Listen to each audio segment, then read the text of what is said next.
Yo l'équipe, c'est Zephyr et bienvenue dans cette troisième partie des Hunger Games version starter de Kanto où on va voir aujourd'hui si Salamèche est le meilleur des trois starters de la première génération. Alors cette partie, vous l'attendiez tous avec impatience. Salamèche fait partie des préférés du public. C'est le mien y compris, j'avoue. Maintenant, va-t-il être au niveau des deux autres? Va-t-il finir le jeu plus rapidement que Carapuce et Bulbizarre? Et bah c'est ce qu'on va voir au travers ces trois épisodes qui vont retracer l'aventure justement du Salamèche. Rappel des règles, très rapide. Je rappelle qu'on n'a pas le droit d'utiliser d'objets en combat. Je n'ai le droit uniquement d'utiliser le starter de base, en l'occurrence ici Salamèche. Et j'ai évidemment le droit d'utiliser ses esclaves pour pouvoir avancer dans l'aventure. Alors, classique, mais un peu moins quand même pour Salamèche. Il est considéré comme le starter qui correspond au mode de jeu difficile dans cette génération. Difficile pourquoi? Parce que les premières arènes sont complètement contre lui. Et on va le voir, justement. On va le voir que ce début d'aventure a été une catastrophe. Ça a été compliqué, mais que ça a été compliqué. J'ai dû farm, c'était le début d'aventure, du moins sur les deux premiers badges, qui a été le plus long parce qu'il a fallu user de stratégie et il a fallu être malin pour pouvoir passer les arènes, simplement. Alors, pour la première arène de type roche, on voit que j'arrive à niveau 13 avec l'attaque flamèche. Pourquoi ça peut passer? Parce que l'attaque boule armure augmente la défense de type physique, mais Salamèche attaque sur le spécial. Du coup, là, il faut clairement jouer sur le axe. Que le Racaillou me tape pas trop, qu'il perde son temps à faire des boules armure, et moi de le cramer à petit feu sans mauvais jeu de mots.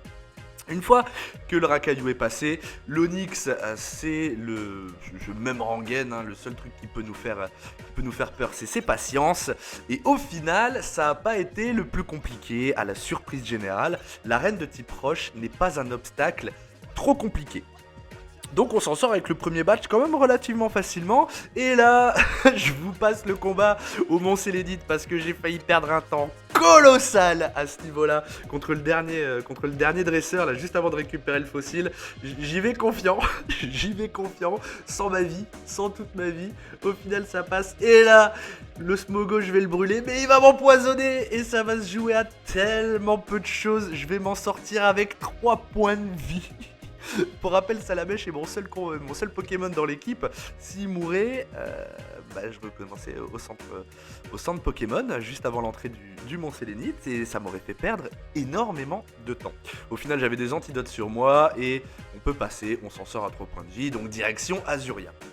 Et là, première grosse difficulté, le rival numéro 2 avec son Carapuce, avec son Ratata, avec son Roucoups, où je me suis fait la télécouille un nombre de fois incroyable. Vous avez vu que j'ai appris l'attaque ultime à point, la CT qu'on trouve dans le Mont Sélénite.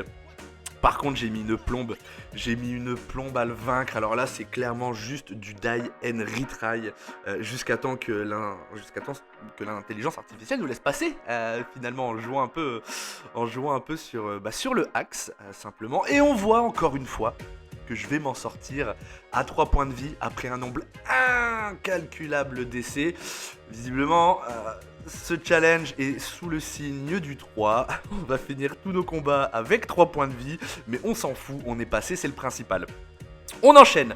On va voir Léo pour récupérer le pass pour aller sur l'océan, parce qu'il est hors de question, vous vous doutez bien, d'affronter Ondine maintenant. Son Staros va littéralement me casser la gueule.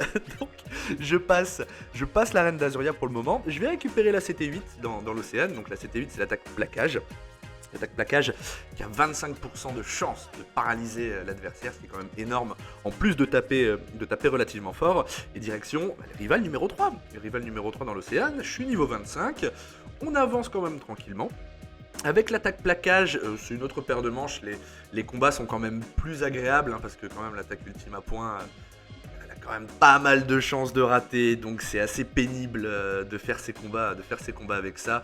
Et au final, après plusieurs tentatives, je passe le rival avec l'attaque tunnel qui envoie un coup critique, ce qui me permet d'aller récupérer la CS Coupe pour poursuivre l'aventure. J'enchaîne avec Ondine. Et là, donc je suis niveau 28 et c'était le pire moment de cette vidéo. J'ai réessayé au bas mot 1 heure. J'ai réessayé 1 heure. Pendant 1 heure, j'ai essayé de la battre. Pendant 1 heure. Son Staros, c'est un monstre. Il me dégomme. Son attaque Buldo me fait beaucoup trop de dégâts. Ça a été long. Mon dieu, ça a été long. À un moment, je me suis demandé quoi faire. Je me suis vraiment demandé quoi faire. Je me suis dit, bah, je vais devoir retourner XP. Je vais devoir perdre du temps. Ça va pas du tout. Je n'arrive pas à la passer. Et au final, il va falloir jouer, encore une fois, hein, jouer sur le axe, jouer sur la chance. Son Starry me pose pas trop de problèmes. Il faut que je tape un coup critique miraculeux sur mon attaque plaquage et que le Staros ait utilisé une défense plus, hein, parce que s'il me faisait Buldo ou pistolet à hausse, c'était terminé pour moi, encore une fois. Donc il a fallu avoir beaucoup de chance. Mais au final, j'ai pas perdu de temps. J'ai pas perdu de temps à aller XP. Et au moins on peut avancer sur l'aventure avec un temps qui pour le moment est quand même très bon, mine de rien. Et là je vous montre ce combat pourquoi, parce qu'au niveau 30, Salamèche apprend l'attaque tranche. L'attaque tranche qui est complètement buggée dans cette génération, parce qu'elle fait un coup critique à chaque fois. Vous le verrez plus loin dans l'aventure, là à ce stade elle est pratique parce qu'elle fait un coup critique à chaque fois, mais dans la suite de l'aventure on va devoir jouer un petit peu sur les glitches du jeu avec l'attaque dans Slam, vous le verrez dans les prochains épisodes, mais quand on joue comme ça, les coups critiques font moins mal que les dégâts normaux, donc à ce stade elle est hyper pratique, mais elle sera très vite obsolète dans la suite de l'aventure simplement. Donc on arrive à l'avant-ville.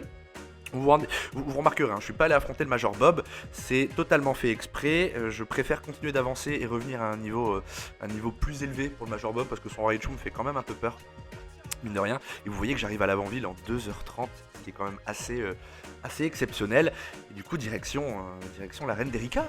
La reine d'Erika, à Céladopole, à reine de type plante, je n'ai pas encore l'attaque lance-flamme, je décide de y aller avec ma bite, mon couteau et l'attaque tranche. Et au final, ça va très bien se passer. Vous voyez, bon, c'est un coup critique à chaque fois, de toute façon, sur l'attaque tranche. J'ai quand même pas mal de niveau d'avance. Donc sur l'Ampiflore et sur le sac de nœuds, pas trop de difficultés à passer. Et sur le Rafflesia, il a qu'une attaque, c'est méga sensu. Dégâts physiques, j'entends. Donc il m'empoisonne, mais à ce stade, c'est pas gênant. Donc je peux le terminer. On voit que c'est un 3 HKO. Et je m'en sors très facilement contre Erika sans même avoir l'attaque lance-flamme. Une fois qu'Erika est passée, la suite logique, vous vous en doutez, c'est d'aller dans le repère Rocket au casino. Mais je vais y aller après. Parce que là je décide quand même d'aller affronter le Major Bob. Major Bob, pourquoi parce que là, je suis au niveau 36. J'ai l'attaque tunnel. Théoriquement, il devrait pas me poser de soucis. Donc comme ça, au moins je fais la quête de donner l'eau fraîche là, ou le soda ou ce que vous voulez au garde pour qu'il me laisse passer à Safrania. Je retourne à Carmin-sur-Mer comme ça et je vais rouler dessus. Le Major Bob, ça m'a littéralement pris 1 minute pour le défoncer. On voit que c'est un 2 HKO avec l'attaque tranche. Donc voilà, emballé, c'est pesé. Le Major Bob, je l'éclate et puis on enchaîne du coup directement cette fois-ci avec le repère Rocket et Giovanni, qui a des Pokémon de type roche, mais encore une fois, j'ai gardé l'attaque tunnel qui va énormément me servir sur ce combat. Du moins, en tout cas, le Onix, je le respecte pas. Je finis avec une flamèche. Mais pour le reste, le Rhinocorn, c'est un one-shot. Et là, j'apprends l'attaque lance-flamme et c'est une toute nouvelle partie qui commence pour Salamèche.